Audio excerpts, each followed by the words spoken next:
There we go. Okay. Good morning, everyone. Really great to see you all. Welcome to what I believe is the ninth in this series of the State of the Southwest Seas webinars. We've covered a range of topics and indicators over the previous 8 events, but today, as you know, we're going to be talking and hearing about water quality. This webinar has been advertised through Bob's network, but also through the DMF and the Devon Local Nature Partnership. So I do recognize a few faces, but not everyone. So for those of you who don't know me, my name is Steve Gilbert, and I'm the coordinator of an organization called the Devon Maritime Forum. And I'm delighted to have been persuaded by Bob, shall we say, into being the chair for this morning's water quality focused event. Now, it's the first time that the forum has partnered with Bob and got involved with the State of the Southwest Seas report. And it's the first time too, as far as I know, that water quality will be the focus of both a webinar and of a chapter in the forthcoming report. Now, I've had a few conversations with Bob about this, and it seemed quite a striking omission to not talk about water quality when you talk about the state of the Southwest Seas, because for many people, most people perhaps, it's the first thing that comes to mind. So this is the first in what will hopefully be an annual update on the state of transitional and coastal water quality in our region. For our first sort of dip of the toe into this issue, we've got 3 fantastic presentations providing 3 sort of complementary and different perspectives on estuarine and water quality. In fact, I really don't think we could have assembled a more expert lineup for you this morning. So first up, in a moment, we've got Dr. Laurence from the West Country Rivers Trust to give us a catchment perspective. Laurence will be looking at the state of our land and rivers and how they impact on our seas. Then we'll hopefully hear, if he's here, from Hugo Tagholm from Surfers Against Sewage. We'll be focusing on, among other things, what our ambitions for bathing water quality should be for the next decade. And then thirdly, we've got Dave Trewolla from the Environment Agency. We'll be talking about the EA's responsibilities for monitoring the marine environment and what that can or what that does and doesn't tell us. So really lots to get through, not a huge amount of time as always, so we should get cracking. But just before I do, just the usual items of housekeeping. You'll see that this webinar is being recorded and it will be posted on Bob Earl's YouTube channel shortly after, and I'll put a link in the chat before the end of this session so you can look at those and the others. The plan is to finish at 11:30, but if the discussion looks like it's still got some legs in it and there remain unanswered questions, and I'm inclined to push through perhaps to 11:45, we'll see how it goes. It's 20 minutes each for each presentation. And there will be time at the end of each presentation, perhaps 1 or 2 quick questions, but I'd like to keep most of the questions, if possible, to the dedicated Q&A time. And in terms of those questions, it's the usual way. You can post the questions in the chat, and I'll do my best to keep an eye on those, or you can raise your hand in the traditional virtual way, and I'll do my best to pick out and order those appropriately. And yeah, the normal mics off when you're not speaking or asking a question, and perhaps cameras on so some of the speakers can see you. You know how these things work. Okay, I think that's all you need to hear from me. So I'm going to stop sharing this screen, and then I'm going to ask Laurence to share his. Sure. So hopefully you can see that. Yep. Brilliant. Okay, so yeah, it's great to join you all. And as Stephen said, my name is Laurence Couldrick. I'm CEO at the West Country Rivers Trust. So for those of you that don't know, we're an environmental charity that covers Cornwall, Devon, Dorset, and parts of Somerset. Really trying to improve water quality and quantity, working with farmers, landowners, businesses that impact upon the river. And sort of river interest groups and user groups. So I've been asked to talk about sort of the catchment perspectives and the state of our land and our rivers and their impact on the sea. And really, there's an image that always comes to my mind when I think about this, and it's the satellite image of the UK when it's been raining. And this is just an example back from 2013 where you can see kind of heavy rains on the land means that things like the Bristol Channel has huge amounts of sediment coming out of it. Now that sediment will have with it lots of other materials and is just an indicator of what's happening in our catchments and the impact that that can have on our seas. So this is a very visual representation, but we've got other examples, whether it be from plastics or nutrients, algal blooms, all sorts of things where the predominant water quality pressure in the sea is coming from our terrestrial habitat via our rivers. And those rivers have been changing over time, and they've been changing for lots of different reasons. The climate is changing, as we know, and that's meaning that it's impacting on our climate systems in terms of warming air, changing sea levels, extreme weather events, and that impacts on society in various different ways, whether it be sort of forest fires in Portugal and Spain, or whether it's a loss of biodiversity or droughts or floods. For us in the southwest, really that means for us the changes of milder, wetter winters, rises in sea level and hotter, drier summers. But what we're seeing is when it does rain, it's more intense. So we're actually getting similar amounts of rainfall. It's just coming in different bouts, in different amounts, which are much harder to deal with. But alongside that changing climate, our actual catchments have changed significantly too. So this is just something called side-by-side mapping that shows the same area. This is up in Devon, in Cornwall, around Stoke Climsland, of a 1950s map, which showed that in that sort of time period, in that little catchment area, there would have been 45 small fields. We would have had a lot less nutrients, nitrogen, phosphate, potassium. There would be relatively low compaction. And at that time, there was relatively small numbers of homes in those areas. The numbers of homes pertains to the slightly wider catchment area that's drawn in red there. But if we scroll forwards 70 years, we've removed a lot of those field boundaries. We've simplified it and increased those field sizes. We've increased the amount of nutrients that are on those fields, and we've increased the amount of compaction.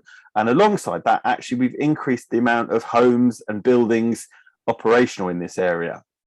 And all of that has an impact on the way water comes off of our catchment. So here is just a very simple hydrograph. So Q is the amount of flow, the discharge that comes out of any river, and T is just the time. So after a rainfall event in the past, what we might have seen is a relatively slow response time as water infiltrates into the soil, doesn't take anything with it, and it doesn't create much of a flood peak. And it's also there relatively clean, and it's there sort of after the rainfall event. So it's slowly released from the catchment. Whereas we scroll forwards to now, the level of compaction and nutrients and material and simplification of the drainage pattern means that our water leaves our land far quicker and far dirtier than it would have done. Plus it's not there afterwards. So it's not slowly released. So the base flows after that event are lower as well. And all of those have impacts on our catchments and on the pressures on river health. So we can look across our catchments and we can look at land management. We can look at discharges from the urban environment. We can look at the way nutrients are managed on farm and the infrastructure they have. And we can look at things like our sewage infrastructure, which has been in the news a lot over the last couple of years. And that impacts on our river ecosystem health in various different places, whether it's in our lakes, whether it's the rivers themselves, whether it's around our towns, or around our sort of our estuaries and marine environments.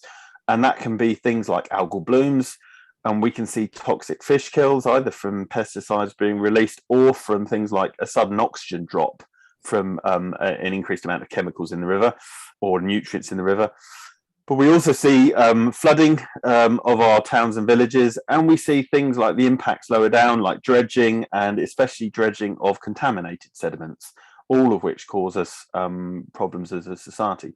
Plus, there's a significant cost to the farmer. Most of our landscape in the southwest is farmed, and so a lot of the farmers don't want to see the losses of soil, sediments, nutrients, materials within there. But to get an idea of what the quality of the seawater is, actually, we also need to have an idea of the quality of the land and how it's being managed in the rivers, and sort of because the way our land is managed, it has a direct impact on our rivers. So our rivers are good indicators of the health of our land. So if you're interested in that, a good place to go is the Environment Agency's Data Catchment Explorer. I'm sure Dave will talk about this at more length. One of the things that I want to pick up, though, is the amount of cuts that have happened to the agency over the last 20 years or so. And actually, this is borne out when we look at things like data gathering over that time period. So this is just a few of the parameters that the agency take, things like temperature, turbidity, phosphates, and the difference in the not only the number of surveys, the individual surveys that are taken, sort of either kind of on a monthly or now sort of more quarterly basis, but also on the number of sites that are being sampled that are out there. So there is pressure, significant pressure, I'm sure Dave will talk about this, and that's meaning they have to be smarter with the funding they do have. But I do think there needs to be a push and a call for more information, more data, because that allows us to understand where those pressures are coming from. So in the absence of that, though, what we're having to do is search for other data, and it does exist. There are other things out there. So Rivers Trust articulate what things like the water companies produce. So this is the event duration monitoring, and I'm sure Hugo will pick up this because they've been doing it for years for the bathing water side of it. But this is allowing us to start showing that on a river-based system. So these are all the spills from storm overflows that are being monitored by Southwest Water in the area. And so that data is freely available, the link's there. It's quite easy to interrogate your local sewage systems and wastewater treatment works and see combined sewage overflows. So again, we can start getting data from that side. But alongside that, West Country Rivers Trust launched something called Citizen Science Investigations a few years ago, trying to get sort of members of the public to get out there and it sort of take samples as well and add to that breadth and depth of data we have. So they go out and take things like turbidity measurements, dissolved solid, phosphates, sort of samples. And really, that's been really helpful to sort of engage people, educate people, provide sort of abilities of a risk mapping network, really, of where we think there's problems. Here's kind of a summary of 2021. We had a really good sort of year. We've got 302 monitors out there, volunteers out there, and they've collected almost 3,000 samples last year. The dots on the map, the coloured ones, represent sort of individual citizen scientists. So some of them cover several areas. The white dots are actually areas where we're trying to increase the level of citizen scientists we have for lots of different reasons. And then just on the side, one of the things is it's not enough just to go out there and monitor the river. Actually, one of the things we do is provide scorecards and some sort of form of analysis and try and bring in other things for the communities around that. And it's just a great way for the community to start being aware of the health of their river and what impact that might have both to them, but also downstream, whether it's other rivers, the estuary or the sea, which is what we're looking at today. So it's great that we can sort of look at the data out there and analyse that, but we also obviously want to do something about it on the land. And so we have to think about the tools to restore sort of that ecosystem health. And really, there are three tools we look at. The first one is the regulatory system. So again, that's the Environment Agency's ability to go out there very much from the polluter pays, whether that be farming or sewerage or any other polluter for that matter, that we have a really strong regulatory baseline. Now, again, sort of cuts in the agency have made that more challenging, and we're starting to see more resource put into that, but there's sort of certainly we can use up as much as sort of government can give for that purpose. But that gets us so far. On top of that, we can look at the sort of the win-wins, the idea of the provider saves, and that's kind of where farmers, in this case farmers, can save money by doing things. So here's a very simple example of things we work with farmers to do. This is a small piece of guttering that's missing from a yard, but all of that roof water, clean roof water, is going directly into the slurry pit. Now that overwhelms the slurry pit. It means that it's more likely to leak, it's more likely to cause problems, and it means it costs more to spread in the winter because there's more volume. And so actually we can calculate what those savings might be. We can also do things like calculate what the savings could be on mains water as well. So that gives farmers a good reason why they might want to do it off their own back. But there are lots of reasons why actually in places where that might not work, if we're trying to push directly against agriculture, let's say, and put in woodlands or wetlands or nature-based solutions, that might be sort of mean that they lose their profits. So that's where we start looking at incentives, or the provider is paid, and tools called payments for ecosystem services. And these are quite basic ideas, which is just at the moment what we find is the land is managed for sort of agricultural production, and so we can look at the private profits that are generating from sort of grazing or arable land. But what we can look at is saying, okay, how do we shift that to a different provision? So that might be a more extensive wetland-based system with limited summer grazing. What there is there's a drop in those private profits, but what we're getting is a whole load of additional benefits: flood risk management, water quality, biodiversity, carbon, all sorts of things. And so we can really start talking to the farmers about how do we incentivize them to make that change. Is it about giving them the minimum sort of profit foregone, what they might be losing, or is it about giving them maximum they can get? So the idea is, though, with these sorts of payments is they're voluntary, so it's not a forced transaction. It's usually for something well defined that you can measure. There usually has to be at least one buyer and one seller, and importantly, it's conditional on it happening. So, and I think that's been a problem in the past with some of the schemes that we've seen. It's a payment to the farmer, but actually it's very unclear about whether you're getting any change, any benefit, sort of in the services you're requiring. So what does that look like in reality? Well, someone like South West Water, we know that they can be a problem in terms of water quality in our marine environment and the sea environment, but we also know that they are a buyer of ecosystem services and interest because of the fact that they also treat water for drinking. So they know they've got an increasing population, they know water supply is decreasing and pollution is increasing. So this creates a sort of increased cost and increased risk. An example of that is in something like sort of for Plymouth and for the South Hams area, all of that water comes from three sources. You can either take it from Burrator Reservoir, from the River Tavy at Lockwell Dam, or from the River Tamar at Gunners Lake. And this graph sort of showing how much water is taken shows that during the winter months, Burrator is the predominant source of water coming from Dartmoor, whereas as it sort of that dries up and reduces down in the amount there, it switches to Lockwell from the Tavy, and then from eventually into the Tamar. And actually the treatment costs as it switches into the Tavy and to the Tamar go up for South West Water, because those sources are not as clean and they're not as easy to treat for South West Water. So we go out and we've worked with both ourselves, the Wildlife Trust, Devon and Cornwall Wildlife Trust, and the Farming and Wildlife Advisory Groups and other partners with South West Water to try and enact some change with farmers on the ground.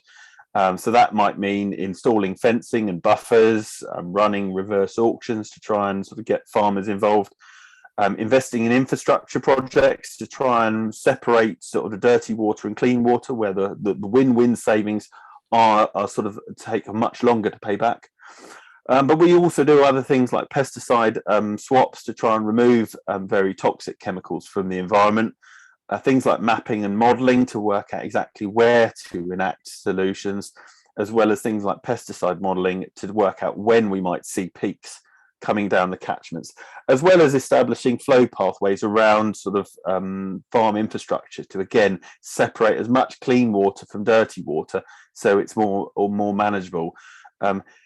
The image in the background, if I just flick backwards, the image in the background is what we would often call our sort of good farm, bad farm. No farm perfectly fits into these categories, but it shows on the left-hand side a lot of the pressures and problems we face with farming land use sort of issues and also land management issues. Whereas on the right-hand side shows what we're sort of gradually pushing towards, which is a more sort of managed, more buffered, sort of better infrastructure, better processes and structures within our systems. So we've been working over that time to deliver that. And really, whilst we've been doing that for predominantly the win-wins for the farmer, the water quality issues, it has huge benefits, obviously, for the river and for the downstream environment, but also the local biodiversity, we've seen uplifts in carbon, we've seen shifts in base flow, and we've seen improvements in things like flood risk. But all of those different funding routes are relatively siloed. So really, I kind of just wanted to end sort of my sort of opening gambit of saying, in summary, really, we need to sort of be doing far more joined up monitoring. Sort of, so if you're interested, do get involved with citizen science and go onto the website and have a look for that. But we also need to have more integrated working to create resilient catchments and communities, and that's really about combining all those different funding sources and siloed funding interests into a more comprehensive, integrated sort of catchment scheme. So anyway, that's enough for me. I'm happy to take some questions, and I'll stop sharing my screen. That's great. Thank you very much, Laurence. Are there any questions at this juncture for Laurence? I'll have a scan for hands. Can't see any at the moment. Perhaps I'll ask a quick question while people have a little ponder while thinking about it. It kind of is deviating slightly away from the idea of water quality towards a more general sense of wholescape approaches, and I guess I'm wondering if it's in terms of the relationship between what goes on in the marine coastal sphere and what goes on land, is the conception that it's always a one-way flow of negative impacts from the land to the sea. Is it if it is the case that it seems like a slightly unfair, unequal relationship whereby one bunch of people are always blaming the others for the problems that they're. Is it a one-way flow? I've had a little thing about this before, and I've never quite got the sense, perhaps with the exception of salmon runs up in the in Pacific Northwest of the marine impacting on the terrestrial. Yeah. So I mean, obviously, within the river environment, you've got things that go up and down. So, like, yes, we can talk about migratory fish. So whether that be salmon, sea trout, whether that be things like eel, that do the opposite journey, sort of go out to sea to breed rather than come into the rivers to breed. That I don't think that causes us societal damage, as it were, from it. And in fact, the reduction in eel numbers, the reduction in salmon numbers, cause us as a society a loss of economic benefit, as well as a kind of a more sort of inherent benefit of having species in our rivers and having these sorts of things. In terms of kind of the wholescape approach, though, and its sort of impacts, I think for me, it's easier to think about this in terms of payments for ecosystem services. And often what you will find is you need to look at the service to see how it's moving. So something like water quality, obviously, because of gravity, because of the hydrological cycle, usually moves in one direction. So any problem, whether it's plastics, whether it's pollutants, whether it's nutrients, sediments, whatever, move kind of in a linear direction. They can stay in a system. So we're often seeing pollutants bound within sediments, and whether that be in the river or in the harbour. And as I said, that causes us problems if we have to dredge. But other things like air pollution, well, that's related to the prevailing wind conditions and what have you. I mean, I suppose there are some interesting dynamics between things like how boats move within the river, and they can move up the system, so you can get things like anti-fouling paints and some of those sorts of things, but they seem to be quite limited within that sort of that reach. Okay, thank you, Laurence. Any more questions for Laurence? If not at the moment, please do ponder on those and think and post at any point in the chat. If there isn't at this juncture, I'll move across, say hello to Hugo, good morning, and see if he's ready to share his screen. Hello. Good morning. How are you doing? I am, I believe, ready to share my screen. Give me 2 seconds. Yep. Just remind me. Yeah, I'm seeing that. Should be starting from the beginning. You're seeing that? Let me just. I am. Remind me where the presenter view is. Is that okay? Can you see that okay? That's perfect to me. Great. Should I crack on then? Yep. Well, good morning, everyone, and yeah, it was great to hear Laurence there talking about catchments and water quality, and I'm going to give a bit of an SAS perspective on sort of historically water quality, on our campaigns, and on the current sewage pollution sort of paradigm which we've been at the forefront of. And so just following on from Laurence's sort of presentation and the last sort of question, I think we're in a time when there's much more sort of consciousness around the connectivity between catchments, rivers, and coastal water quality too. This is actually a picture that's meant to sort of illustrate that to a degree. This is taken on the River Severn on the Bore a few months ago. Obviously, one of the inland surfing spots in the country. Let me just get this working. Oh. Bit of a delay. So yeah, look, I'm Hugo Tagholm. I run Surfers Against Sewage. Have been doing this for almost 14 years now, and as our name suggests, we've been really focused on the issue of water quality for a long time. We were actually started back in 1990, really in response to the first wave or one of the big waves of sewage pollution that the country was addressing. The water industry was privatized in 1989. And at that time, sewage was really just pumped out raw around the coastline in sort of outfalls that went out to sea by not too far a distance, a kilometre or two, and a lot of that effluent was blown back on shore into places that people were enjoying. Of course, not just surfers, but surfers were at the front line of that. Down here in Cornwall, where we're based, still in the same village where we've always been, in St Agnes. And that's what heralded the gas mask wearing, surfboard carrying, turd waving campaigners around the coastline. People who were sick of getting sick when they went into the sea, people who were coming into direct contact with that sewage pollution as it was blown back on shore with the prevailing winds, and people who had had enough. So they started this not-for-profit NGO, which at that time was very visible. Surfing was still a subculture, not just here in the Southwest, but around the country. It's not like today where we've got people and surfers right around the country, surfing in wave pools and in all corners of the country. It was much more of an underground sort of sport, less mainstream than it is today. So it really captured the media's attention, and surfers became some of the biggest sort of flag bearers for the issue of water quality of the time, some of the most visible campaigners alongside others of the time. It was quite a decade of people rising up against environmental, social, economic injustice, and SAS was one of those groups.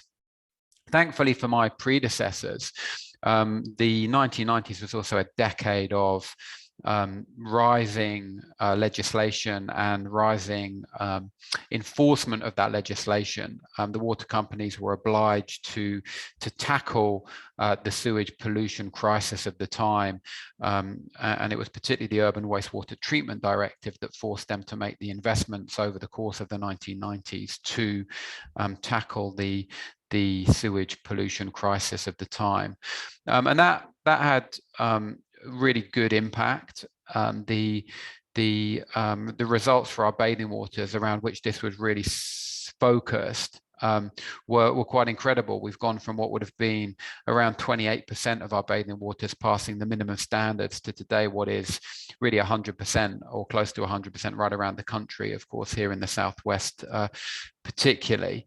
So it's been a good news story about how strong legislation, strong enforcement, good activism, signposting and highlighting the issue can really have a strong effect. SAS, of course, has diversified since then. After having tackled that first wave of sewage pollution and had a significant impact, started to recalibrate itself around wider issues. And the issue of water quality actually is a nexus for all of the things that we work on today. The ocean and climate emergency, the plastic pollution crisis, ecosystem health, and of course the ongoing issue of sewage pollution and wider diffuse pollution on our rivers and coastline. And the current debate has grown and accelerated over the last 18 months or so around the Environment Bill and Environment Act. It's something we've been working on for a decade, really, in a focused way around the impacts of combined sewer overflows on our watercourses and on our bathing waters. This is actually an image of the combined sewer overflow on the Red River at Reskidinnick. That's a river that flows down, as many of you will know, onto the beach at Couldrick, into St Ives Bay, one of the most popular surfing spots in the country, really an iconic surfing spot, and an incredible asset for the county in many ways. But also that is subjected to a number of sewage spills every bathing season that we track and monitor and report on. So combined sewer overflows have been the focal point of our campaigns on water quality for the last decade or so. CSOs, as they're known, discharge right around the country, many of them impacting sites of special scientific and special surfing interest, not just here in Cornwall. We've just seen the latest figures for sewage pollution events that predominantly occur directly in rivers, but many of those rivers flow out onto popular beaches and areas that we use for recreation. Of course, there are also still combined sewer overflows that discharge directly onto beaches too, not least here in Cornwall. And last year alone, we've just had the numbers, there were 360,000 separate sewage pollution events. That equated to 2.7 million hours of untreated sewage flowing into our rivers and coastline. That's over 8,000 hours of sewage pollution every single day. So it's not surprising that just 14% of our rivers meet good ecological status. And whilst we know it's not just sewage that impacts our rivers, we've got all of the diffuse pollution and agricultural pollution that Laurence has just talked about, and the catchments that impact on our rivers. The water companies are driving a huge proportion of the pollution that is impacting our rivers. And those rivers flow into our beaches, just as they do at Couldrick, into bathing waters. And we've had this incredible journey over the last sort of 3 decades of bathing waters climbing up the quality and the standards. However, they're still ranked, if we were still in the European Union, they're still ranked at the bottom of European league tables. And up to 30% of our bathing waters still need more protection and can still be elevated to that covetable excellent standard, which we believe is the gold standard that all beaches should be aiming to achieve. And it's not just what we monitor and measure within the bathing water testing regime at the moment, or that the EA monitor and measure, that is of concern to us, because there are many emerging threats that come through our combined sewer overflow system that come directly off the land too, including antibiotic resistant bacteria, microplastics, pharmaceuticals, and hydrocarbons that aren't currently routinely tested for or addressed by water treatment processes. We collaborated and have collaborated on a number of projects with the European Centre for the Environment and Human Health. Most recently, we participated in a study called the Beach Bum Survey, looking at antibiotic resistant bacteria in the guts of regular swimmers and surfers, and the background population. And this is a widely quoted and referenced study now, which showed that the regular swimmers are 3 times as likely to have antibiotic resistant bacteria in their guts as the background population. And that's a real alarm bell. Antibiotic resistant bacteria is one of the significant threats to our society as we lose the potency of antibiotics. They're overused both in human treatments, but also in farming. And of course, our beaches are often a place that those antibiotics and the bacteria around them can be magnified as rivers carry these effluents down to the sea.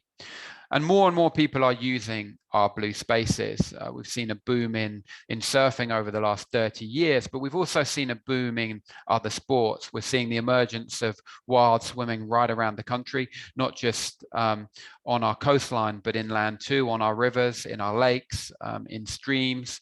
I think the pandemic has shown just how important our blue and green spaces are to the health and well-being of society.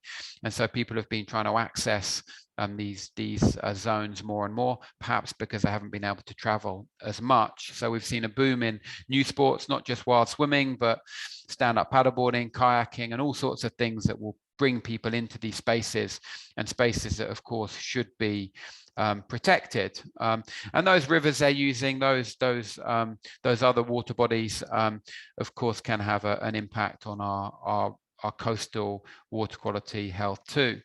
And so what are we doing about it? I mean, we're really proud of the journey that we've helped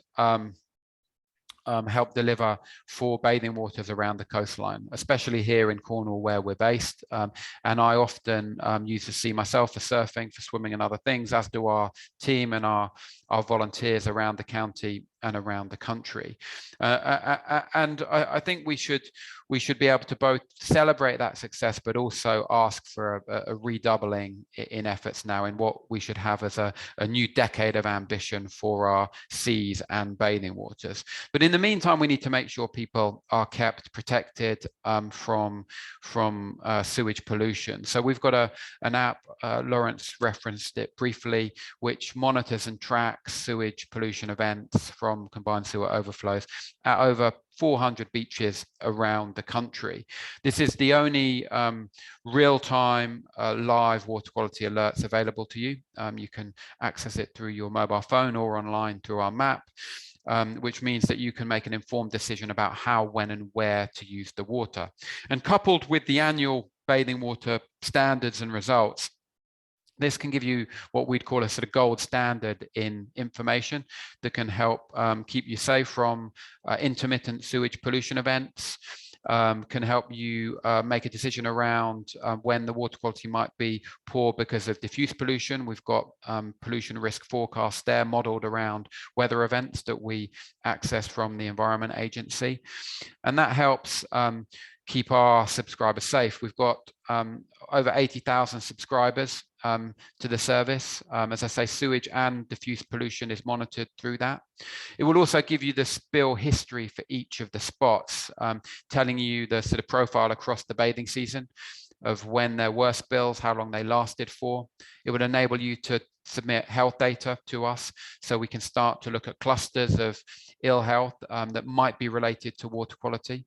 It helps you participate in our campaigns, connecting you with our digital campaigning with both MPs and water company CEOs to alert them to when their assets or when beaches in their community and constituency are being affected by sewage pollution and other pollution.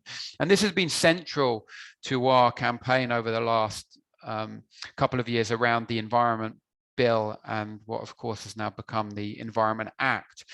This real-time data, those tens of thousands of subscribers who have become ocean activists with us have been able to keep this issue high on the public, political and media agenda.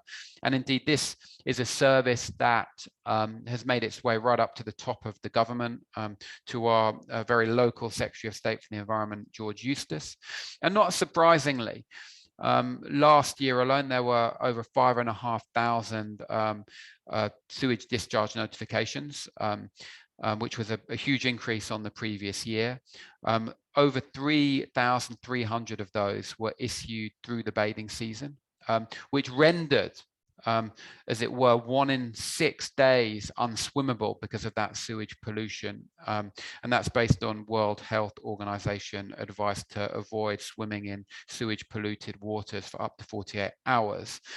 And 1 in 3 of the sickness reports we received through the Safer Seas service correlated to a pollution event from a combined sewer overflow.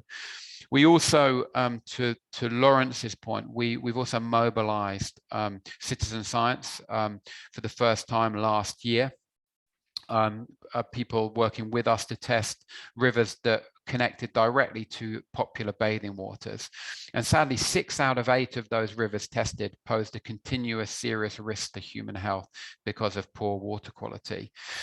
In our region, of course, we've got Southwest Water as our water company. They are still one of the worst performing water companies in the UK, in England, I'm sorry, with a decade of poor industry results.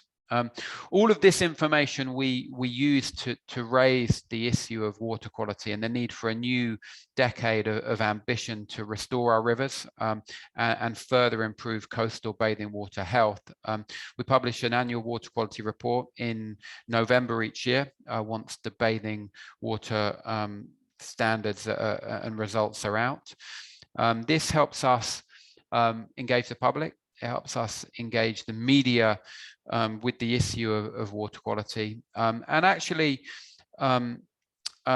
expose and challenge an industry that is, of course, a monopoly in each region, an industry that's making a huge amount of profit, and an industry that's easily identifiable. When Laurence was talking about the catchment-based approach, which is an incredible way of dealing with water quality, that's made up of many, many stakeholders, all of which you need to work with on an almost individual basis in terms of advice and guidance to protect their catchment, to run catchment-sensitive farming initiatives, and to protect water bodies. Whereas the water industry and water companies are one stakeholder who run a number of assets, and so they are a direct route to driving big change. Sadly, despite the sort of progress we've made in the Environment Bill and Environment Act, we still are in a time that isn't as strong as the 1990s in terms of strong legislation, tough enforcement in terms of resourcing. We're in a weaker phase of all of those things, and in a very competitive time for government resourcing. But we need to keep the conversation going. So what are we doing about it? We've got a coalition of 20 or more organizations who are calling for an end to sewage pollution. We've worked with them through the Environment Bill and Act. We delivered over 50,000 signatures to the Secretary of State for the Environment, George Eustace, calling for an end to sewage pollution. We work closely with Philip Dunn on the Sewage Inland Waters Bill, securing the support of over 130 MPs, which preceded the Environment Bill and Environment Act and set the scene for the engagement and progress we then delivered. We provided oral and written evidence to the Environmental Audit Committee on their recent damning expose and investigation into river water quality around England. And we used all of that to help secure significant amendments in the Environment Act. We believe we can lean into those now. However, they didn't go as far as we would have liked and other campaigners would have liked. We're now going into a new window, a new consultation on the actions that are required for water companies to act. Over the coming years. There's a public consultation which closes in 6 weeks, which will help shape and form the sewage action plan that is confirmed in Parliament in September this year. We believe that river bathing waters and extending new bathing waters across coastal sites can help expedite action. The timeframes that are being set out by the government for action are somewhat distant. we keep hearing 2050 and 2040 in environmental targets, and the same has applied to the issue of sewage pollution and river health and coastal water quality. However, the closest target is linked to river is linked to bathing waters. We only have one on river systems at the moment in England, and we're calling for 200 over the next decade to help drive standards in our rivers and help hold water companies to account for the sewage pollution that they're pumping into our rivers year in, year out. So just to summarize, at the moment, we'll continue to deploy technology to help protect people in our bathing waters. And more often than not, you're likely to have a good and clean bathing water experience down here, whether you're swimming or surfing. But sewage pollution is still a frequent visitor to many of our beaches around the southwest and around the country. So the Safer Seas and River Service can keep you safe at many coastal locations, and hopefully soon many river locations too. We're going to be, and we are, calling for 200 designated bathing waters on rivers over the next decade. That's in line with calls from the Environmental Audit Committee report that recently was published after the investigation. We're going to be delivering more citizen science, monitoring river water quality where those rivers meet our most important bathing waters, to make sure we link and leverage inland water quality health with coastal water quality health. We've got to continue to understand the health impacts of our bathing waters. You know, what are we exposed to? What threat does that pose to our health and well-being? And how can we use that data to focus investments and actions from water companies and other stakeholders? Collaboration is key to this. Working with groups like the End Sewage Pollution Coalition, many other organizations working on this issue from different angles. We are perhaps the most campaigny of the groups, and that's one part of the equation, but not the whole equation. We've got to keep driving public and political awareness to make sure that this issue doesn't drop down the agenda. We've seen a government that is very keen on aligning with issues, calling consultations, calling for more evidence, and calling and setting new consultations. And then letting the issue die away from public consciousness. We've seen that on plastics. We don't want that to happen on water quality. We'll continue to provide the evidence with our water quality report and Safer Seas and River Service, and we'll be making sure we work towards demanding an ambitious plan from the government to tackle sewage pollution, because this is what we're seeing around the coastline. More and more people using our beaches, incredible assets, unique and fragile assets, places that are central to the health and well-being of communities, both physical and mental health. We're seeing more and more pressures on our rivers and coastline from the increased house building, increased urbanization of areas, which is putting pressure on the sewage system and on the diffuse pollution issue. But we need to make sure that these people have a voice at the table, that we keep on challenging water companies who are making huge profits and often at the expense of the environment, and make sure that we don't let this issue die away again. We need another decade of ambition, where we see our water improve yet again, where we compete with the rest of Europe to be at the top of that table, and where we have rivers that are both fit to swim and fit for the sort of wildlife and regeneration that we need to see in this most important environmental decade. So I'm going to leave it there. Thank you for listening to me, and I'm very happy to take any questions that you might have. That's brilliant. Thank you very much indeed, Hugo, for both a depressing but inspiring presentation at the same time. Any questions at this juncture? I see there's one in the chat from Martin. Martin's a shell fisher on the X.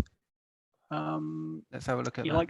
He likes your app, but he wonders if there's any scope for including further information on include volume and event duration data. Yeah, certainly we're always looking to evolve the app, and I think it's a good suggestion. We only we of course trigger off the telemetry the water companies provide us, both for start and stop of those the beginning and the end of those sewage pollution events. And so it's important to us we act in real time. We only respond when, of course, the sewage release is deemed, of the level and scale for the water companies to issue that alert. But yeah, we're always looking at that. It's important for people to have the most accurate information and the most timely information. And yeah, work in progress. And of course, we share a real driver. Of course, sewage pollution is one of the big threats to shell fisheries around the coastline. I was up in Whitstable at a demo recently, and their shell fisheries have been really impacted by sewage pollution recently. So a big issue and something we'll hopefully get a handle on. It will take a decade of action to see real progress, but I'm confident that we should have that aspiration. Sorry to ramble, but I think often we're in a time when I hear people, stakeholders, often passing the parcel on the sort of responsibility. It goes from regulator to DEFRA to farming to water companies and back around again, and that's sort of not good enough. Of course, it's a collaborative need to act. I also hear all too often that our rivers are somewhat described in it as an intractable situation. Why would people swim in them? This is too complicated to fix. But actually, each stakeholder must accept their responsibility in the whole equation. Anyway, there we go. Thank you, Hugo. There's a comment, perhaps more than a question, from Mary, who says, like many people now, she's a winter. Oh, it disappeared there. A winter swimmer. It feels like a lot of the water pollution information is aimed at the bathing season. Yeah, yes, Mary, it's a really good question. Like the bathing season's, somewhat archaic in my opinion. People are using the ocean all year round. Even in I'm going to show my age, but wetsuit technology has developed so much since I was a young surfer and swimmer, and it's absolutely vital that we recognize people are using the sea all year round. It's not May to September. People are using and swimming, not just paddling in the water. They're swimming with their head down, they're surfing, they're doing all sorts of sports that immerse them in the water, not just they're not just splashing around. There's somewhat of a Victoriana that goes with the issue of sewage pollution. We talk about the Victorian sewers of Bazalgette. We talk about the bathing season, and these seem somewhat out of date. So we're always calling for more real-time information year-round. Some of the water companies and some of the spots do have that on our app too. So please do watch out for that. So we're going to be integrating more and more of the data year-round to keep you safe and other people safe when they're swimming. Well, we'll move on to Dave in a moment, and again we'll pick up some of these issues in the broader Q&A after Dave's presentation. But there is just a quick question from Laurence that perhaps we'll just address now. Yeah. What parameters are you thinking of testing with citizen scientists on the river? Yeah, it's a good question, and we piloted some stuff, a testing kit last year. Of course, it's not as robust as the EA's data, and my team are in close contact with the Rivers Trust around how we can collaborate and sort of and not confuse the space. I think for me, I'm seeing a lot of collaboration in the space, and it's important that we align where we can. I think it's also important that each organization can operate in the way that they need to. I can share the sort of background to our testing kits with you after this meeting, Laurence, because I do think it's important that we get we're all aware of what each others are doing. We're in constant contact with Mark Lloyd and Michelle and the others at the Rivers Trust to make sure we don't do anything that could, as it were, play into the hands of the polluter. Thank you, Hugo, for now, and do keep in mind your questions for Hugo and for Laurence, and either ask those at the dedicated time or post them as we go along in the chat. I would just, Hugo, could you possibly put a link into your water quality report into the Yeah, chat? I'll put that in now. Great, thank you very much. Okay, yeah, we're really grateful that Dave from the Environment Agency has come along to speak to us too today. So I'm going to move over to Dave and ask him to share his screen now. Thank you. Technology willing.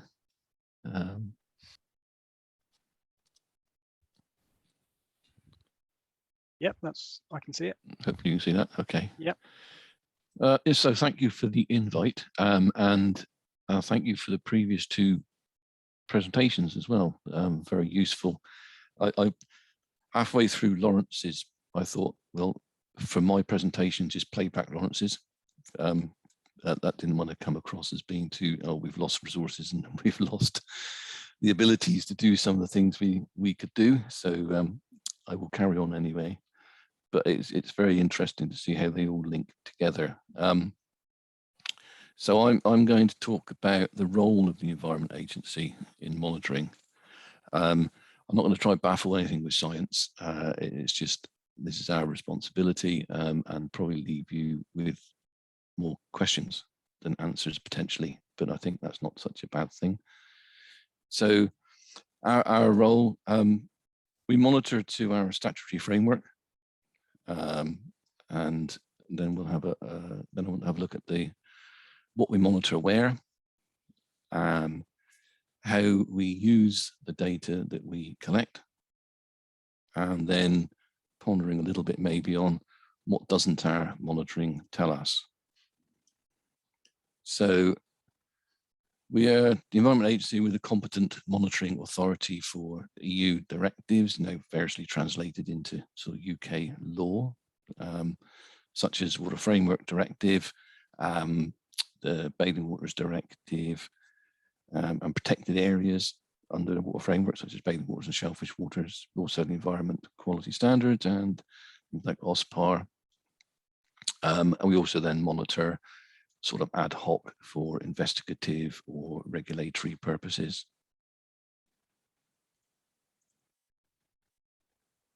At a corporate level, I suppose why do we do the monitoring? We monitor to protect and improve water quality, land quality and air quality, working with people, communities, creating better places.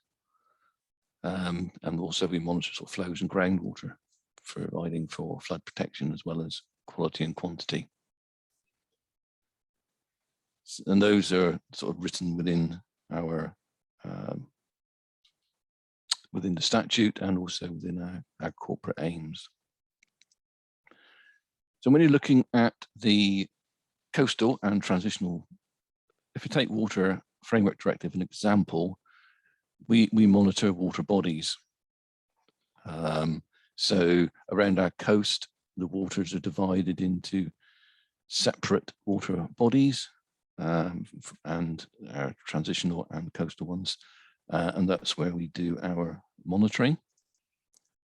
That's how we report, sorry. So the what and where. This is a map of the monitoring locations that are our coastal and transitional water bodies. And if we come sort of more, I'm not sure if that's quite that well actually. If we come a little closer, you can see where our monitoring points have been over the last few years, different color for each year. So you can start to see the sort of spatial context of our monitoring and where we do it, largely around our sort of transitional areas and our bathing waters. So in terms of what we do monitor for from a WFD perspective, the table there now is what we look for, the frequency at which we look for it. And back to that previous map, how many sites we have in each of those water bodies, so you can start to see the sort of spatial array of our monitoring, what we're looking for, and how often we do take those samples. And then things things like the opportunistic macroalgae there, monitoring seagrass, salt marshes, those require sort of aerial surveillance, flights and imagery in order to collect. So you start to see, even with the number of samples we do take, where we have to take them from, the methods we have to use. These can be all very expensive and often labour intensive. And as Laurence and Hugo have each said, we're doing less as we go through.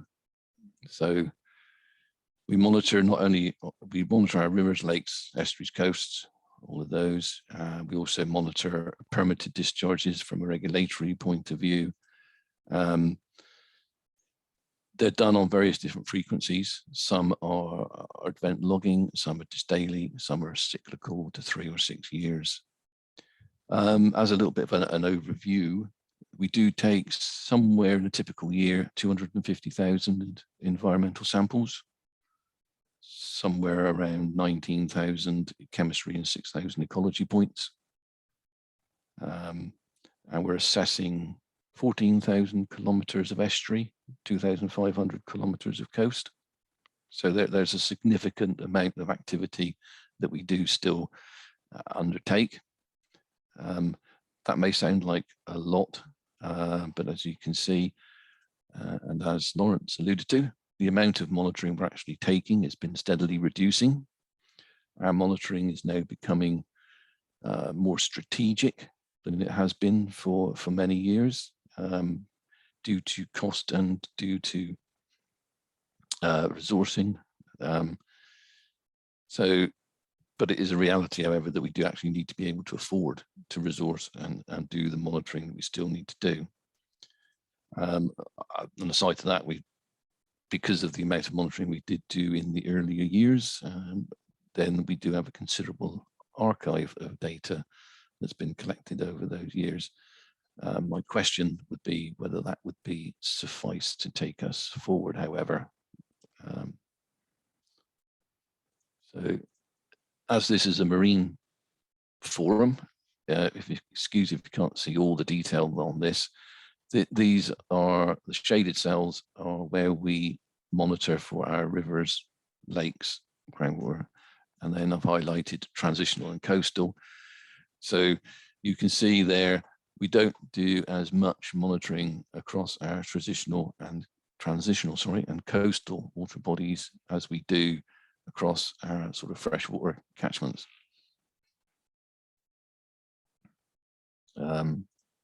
So how do we use it? What does our monitoring tell us and where do we use it? Well, we have to report. So our monitoring data we use to report through DEFRA, previously EU and soon to be Office of Environment Protection.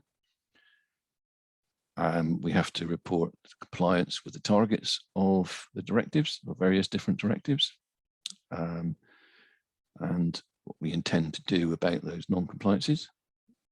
Strategically, we report the trend in environment data to field things like the government's 25-year environment plan.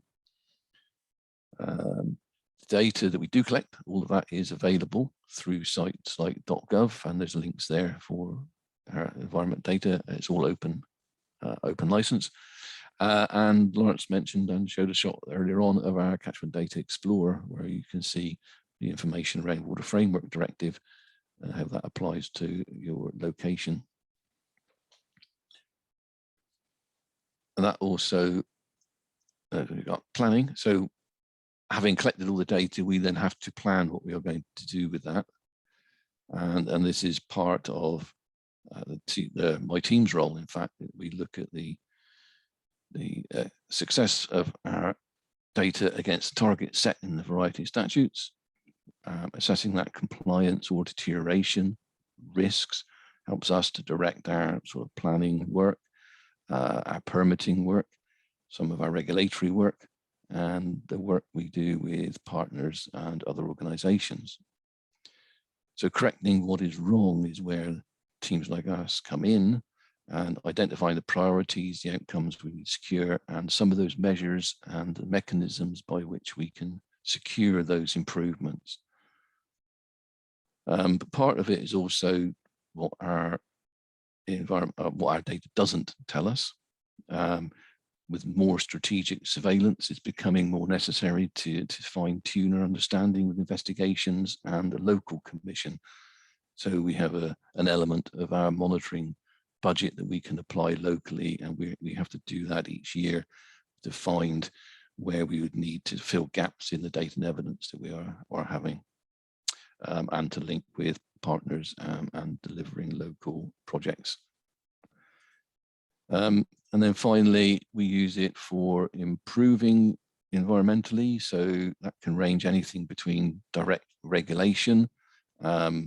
Also already spoken about the CSO and the spill frequencies. Much of that knowledge is based on enhanced monitoring, and the fact we now have 83% of our CSOs monitored for spill duration, and the commitment that by the end of 23 they will all be monitored. So where our monitoring shows issues, we can direct more effort to it, whether that be regulatory or planetary planning, whether that becomes statutory programs through the water companies, or longer term aspirations and projects with partner organizations. If we talk through like an example of how we would use this with the water companies, for instance, then we have our statutory requirements. So we get the data from either water framework or one of the protected area. And that is the statutory monitoring that we do. Our plans for how we assess or improve the environment come from River Basin Management Plan, the Environment Agency's 25-year plan, various different wastewater management plans that are being developed at the moment.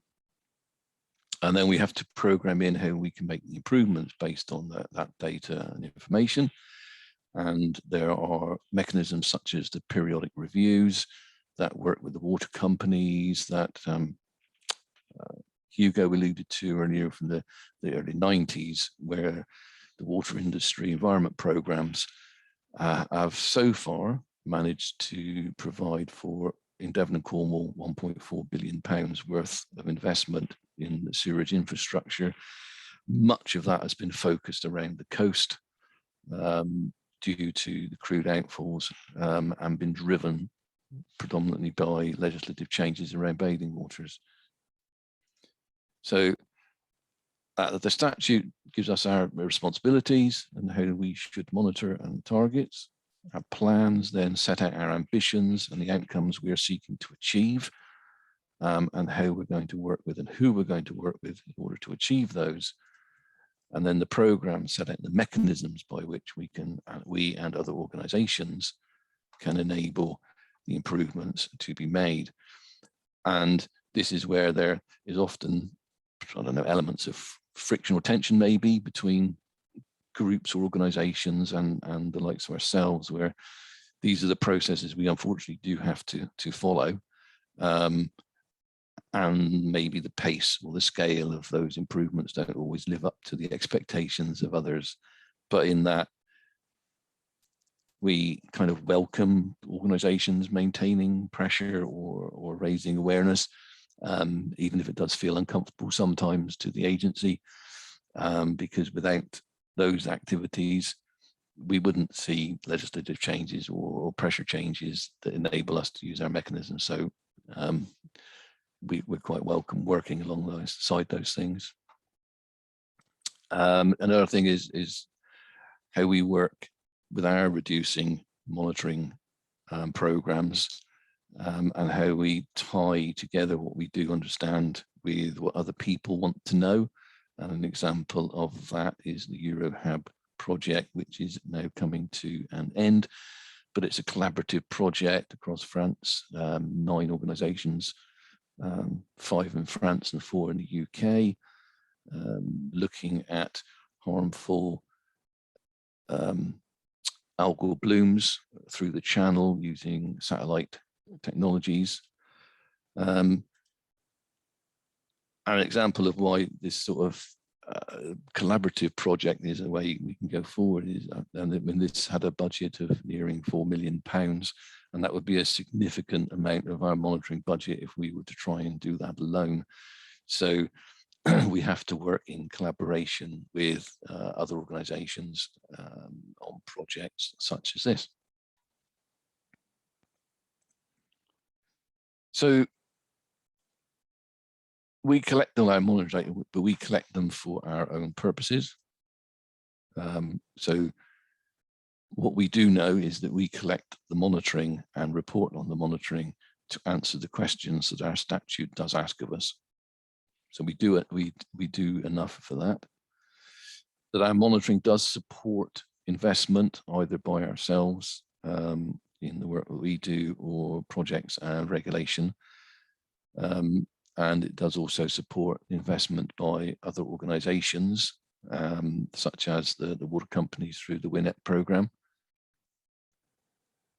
But does our monitoring answer all the questions that I say that your questions? Does it even answer all of our questions? Does it answer all the questions that you in other organisations might have?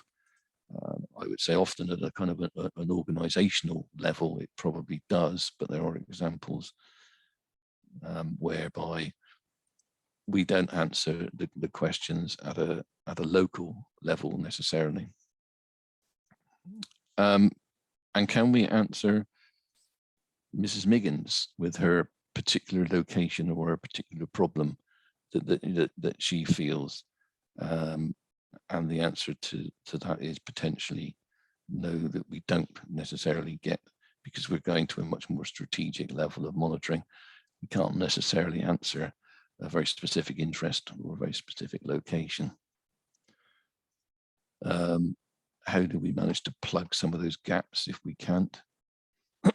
It's getting harder, and with our resourcing and our strategic nature of monitoring, and it highlights the need for us to work better with sort of partners, academia, influencing other organisations, and utilising what they would already be monitoring for. So we can use regulation and permitting, as we've seen in some parts with operator self-monitoring, the event duration monitoring on CSOs, working on regulated industries. We can do that through statute. We can fill some of the gaps with investigations, or by others, such as with the AMP programs with the water company, do a lot of investigation work around their own assets. But what we do need to do is we need to find improved ways of sharing, improved ways of raising awareness with each other, and things like the citizen science. I mean, we have a network of volunteers who, whether it's collecting rainfall data or working on other bits and pieces, that we have some 2,000 volunteers recording rainfall for us, and riverfly partnerships. There's 65 groups and some 600 volunteers who are monitoring for the riverfly project. We need to do, however, is be better engaged, and find opportunities. And I think both Hugo and Laurence have mentioned emerging threats. If they are not part of legislative drivers, then it's very hard for us to take time out or resource out to monitor sufficiently. So there are increasing numbers of reasons why we should work better together. Some of the gaps we already know that we've got. We don't necessarily understand the biological condition of our marine environment or our protected areas, and what are their water quality requirements. Don't necessarily make the join. Insufficient data may be to determine eutrophic status of our transitional waters or our coastal waters. And with the emerging threat, we would like to better understand the synergistic effects of chemicals in either the sediments or in the food chain. And possibly a question of, are we looking for the right things for climate change and to take us forward? Maybe people out there now do know, and we just have to sort of work better with them and yourselves to collaborate and share, making sure we do cover as much as we can. I'm going to leave it at that. Thank you, and any questions? Thank you very much indeed, Dave. We just stop sharing your screen so I can see people's faces and any questions. I think there's been a bit of a conversation going off between Keith and Sophie, but that seems self-contained. So are there any other questions? Let me have a look down there.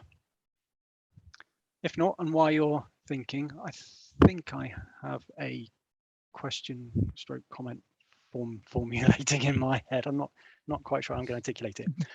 Clearly, it's what you do at the EA is more than about, as you've just demonstrated, more than about bathing water quality, but it's a question about the importance put on bathing water quality, and to perhaps the general public. Perhaps it's seen as a barometer more generally for water quality, so synonymous with water quality more generally. And every year the reports come out, and more or less, although Hugo would dispute this, but the news seems relatively positive, at least in terms of progress on previous years, as Hugo pointed out, not necessarily in the context of the European states. But at the same time, we're also seeing news that things are really going downhill. So I wonder if there's a problem with bathing water quality over the years, giving us a false indication of the state of things, because it's a particular, it's the indicator that people latch on to.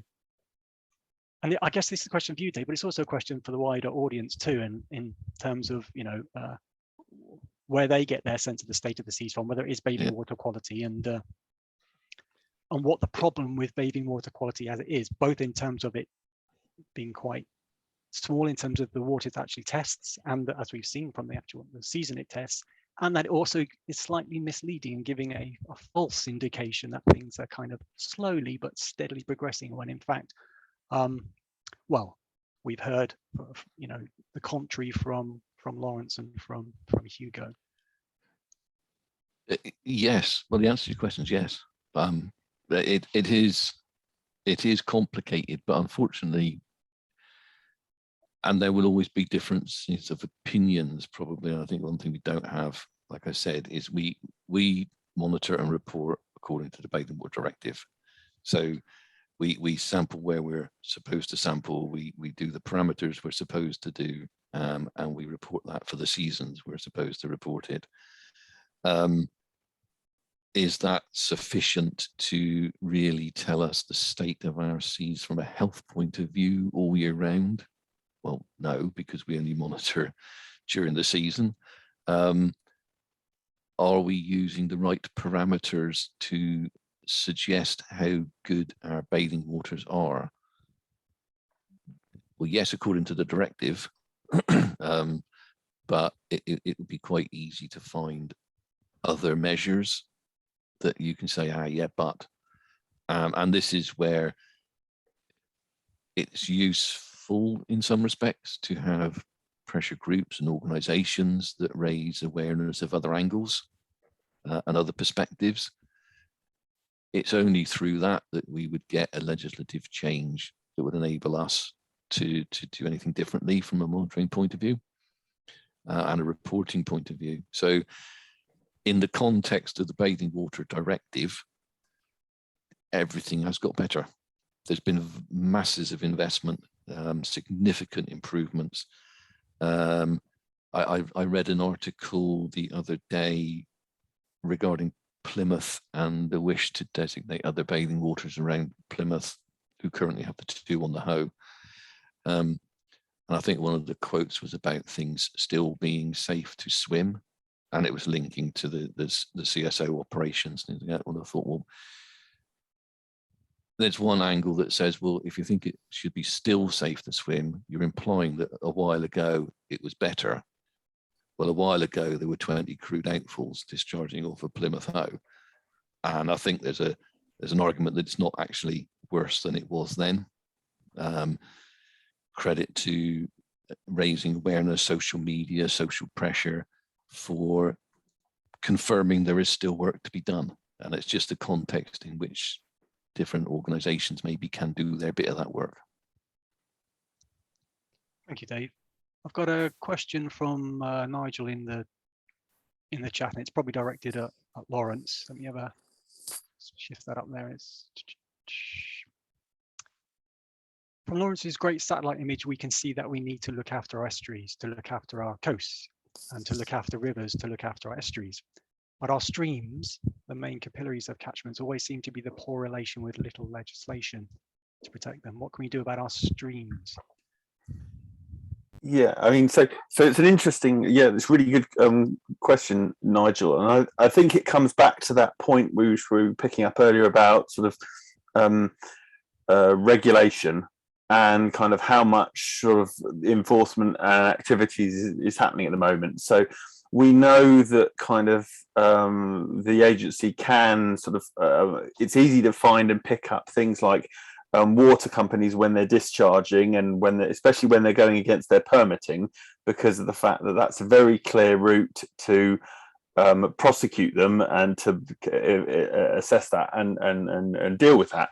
I think it's always been much more challenging as you go out into the rural environment, because you're met with what we would call death by 1,000 cuts. So you have lots and lots of tiny pressures and issues. Now, some of them are within the sort of absolutely fall within the regulatory framework. So things like sewage, things like slurry pit discharges and those sorts of things are covered by lots of the existing regulations. But still, there's big pressures. So we've seen the Environment Agency, when they went onto the River Axe and reviewed the state of compliance of things like infrastructure, found very low level of compliance there. Now, a lot's happening within the farming world to change that within that catchment, but I don't think that is isolated to just that area. So we know that kind of the more presence there are of enforcement officers, the more of those point source agricultural pollutions can get picked up. But then the bigger picture is the diffuse sources that we're seeing. Now, there were regulations put in a few years called the Farming Rules for Water, which looked at the loss of sediment, loss of nutrients into our small streams. Those have been in existence now for several years, but still there's a very low level of awareness amongst the farming community. Now, we're actively going out there at the moment and advising farmers on them, and there is a new team headed up by Hugh Davey within the agency that's looking specifically at a sort of an increased approach to that. Again, it's relatively small, it's contained and has to be targeted into specific catchments. So at the moment, they're spending time within places like the River Camel, which is currently sort of seeing a cessation of things like development planning, because of the high nutrient loadings or the risk of nutrient loadings in the catchment. So I think it is out there. The difficulty is you've got thousands and thousands of points coming from across the whole landscape, which is why it has to be met with regulation, but it's also why we end up doing a lot of work in that sphere, because of the fact that the regulation isn't there. And that would, if it needed to be there at the volume that we genuinely think it needs, it would require hundreds of officers within the agency, and I just don't see currently the government stomaching that. Thank you, Nigel. Thank you, Laurence. What's clear? I'll have a look at that in a minute. I've got a question that I was going to ask to Hugo, but I'm obviously he's unable to be here now. But I'll ask it to Laurence and to Dave too. And I think the answer would be different to what Hugo's would be. But I wonder what your relationship is with the water companies, with Southwest Water. They were mentioned that, notable by their absence here in terms of being a big player in this sphere. But I wonder whether you, and it might be difficult to say, but whether you have a constructive relationship with, or, well, yeah, what is the nature of that relationship? Or from Hugo's point of view, you can imagine it as a sort of lobbying organization. It might be slightly different to what Lawrence's and Dave's would be, but I just still wondered what the nature of that relationship is. Yeah, so it's a really good question, because of the fact that it's very clear for Hugo. They are a lobbying organisation that's membership based, and they're funded in that way to deliver change through what I would call rattling the sabre, promoting the problem, promoting the issue, but not necessarily working with the people that are polluting to enact solutions. within it, and that's fine. That works very well. It's incredibly useful having those sorts of voices, but and we see those voices in other organisations as well, whether they be swimming organisations. So it's not purely canoe organisations that are worried about water quality. So if your financial mechanism allows for that, it allows you to sort of have quite a hard relationship with the water company for that reason. For ourselves, we've never been a lobbying organisation. We've been a very pragmatic, delivery-based organisation, and we don't seek the limelight. We just seek the solutions. Now, to enact that, we have to work with the polluters. So we work with the farmers, we work with the water companies, we work with industries, and what have you. Now, the challenge we have is we have to make a call about, are we being taken seriously by those organisations? So if we find a farmer that doesn't want to work with us, or we think is only working with us but is going to continue causing the problems, then we have to decide whether we're going to walk away, whether we leave them for the regulator, so on and so forth. Now, that gives us an extra challenge if we don't feel there's sufficient resources within the agency to pick them up, but that's a slightly separate matter. But so we always have to walk quite an interesting line between working with them, but we know that they are both a water quality consumer in terms of their drinking water abstraction points, but also a water quality polluter in terms of their extensive sewage networks and all the problems. And I think going back to some of the conversations you mentioned earlier about the state of our water environment, I think the real thing is it's not that it is sort of a lot of elements are getting better, but as a society, we're realizing quite how bad things were. And the backlash last year for the MPs saying, yes, we can have sewage in our rivers, just showed that people were not aware that those things were happening. They were happening for a good reason, not to flood our homes with sewage, but people were unaware that those are the issues. And I think that's kind of where we always have to work in quite a balanced way with them. Great, thank you, Laurence. David, do you have anything to add to that? Yeah, I mean, we have a similar approach probably, but obviously we have a regulatory role with the water companies, which we have to keep separate from our kind of planning and working together role that we have in terms of developing mechanisms like the periodic reviews. So it's a fine line that we have to tread between, and it's often the same people having these conversations. We try to have a conversation nicely about one thing of planning, and then we have to talk about enforcement at the same time, or the next phone call we have. So it's a fine balance that we have to make. I think, do we have a good relationship? Yeah, we have a good relationship with the company. We work across water resources as well as water quality. And I think we do a fairly good job of separating the regulatory role that we have and some of the hard messages we have to give the companies as a whole, as well as some good working relationships at a local level on some of the investigative works, things like upstream thinking that the likes of the West Country Rivers Trust are involved in, some of the catchment schemes that are getting delivered. So I think we work well at that local level for working together, and we work fairly well as a regulator at a more strategic level. Thank you, Dave. Again, there's Sophie's been very helpful in responding to questions in the chat, so I think she's covered Claire's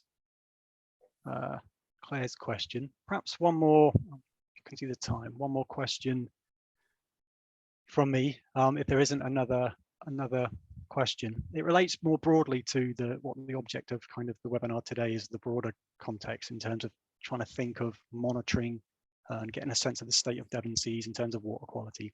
And a couple of things that come out, well, from across all of them actually, was the lack of data to a degree, but the importance of citizen science in